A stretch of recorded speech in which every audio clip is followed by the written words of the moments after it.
डालमा तो बहुत खाई किंतु कोसड़ा शागर डालमा बहुत कम। हाय हेलो नमस्कार जय जगन्नाथ सांग मैंने चलतु आज गोटे नुआ वीडियो पुणी थे स्टार्ट करवा खास आपण मान खास कार्तिक मासरे कोसड़ा शागर डालमा तापाई मु रेडी करसी देखंतु बैगण भंटा कखारु कखारु कहले पानी कखारु नुह आमर जोटा बोईतालु कह जाए सेटा कखारु टमाटो मुग डाली हरड़ डाली मिक्स हम आउ से कोसड़ा शागटी पड़ो। चलतु प्रथमे प्रेसर देवा प्रेसर कुकर में सब बसा बसी करवा छुंक देवाई मु रेडी करी देखंतु माटी हांडी रे छुंकटा देले भल लगे सब प्रेसर रे करवा लास्ट रे अदा रसुण छेचिकी से छुंक देवा माटी हांडी रे। चलतु देखा प्रेसर रे सब जहाँ परिबा मु आपको कही सब पकई ता सहित हरड़ डाली और मुग डाली मिसी मु धोई धोई देदेबा टमाटो बैगण भंडा कखारु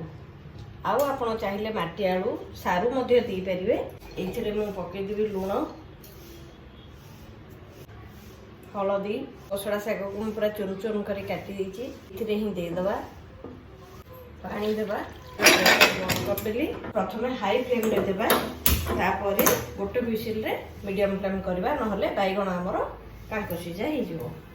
कोसड़ा शाग डालमार फायदाटा मुझे आज कहूँ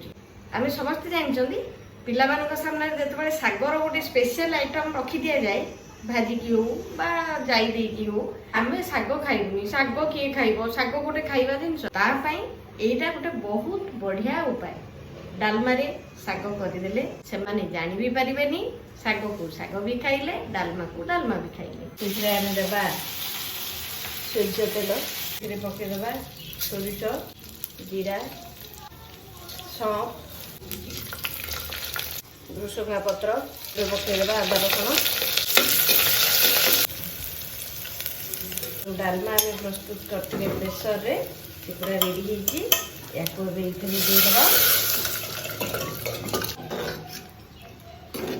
जीरा गुंड 2-4 मिनट ढाकीदेवा डालमाटा बढ़िया से फुटुची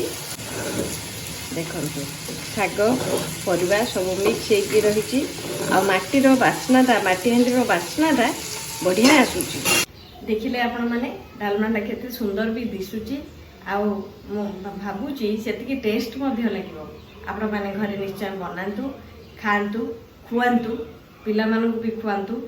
और खुशी रे रुहतु। Thank you.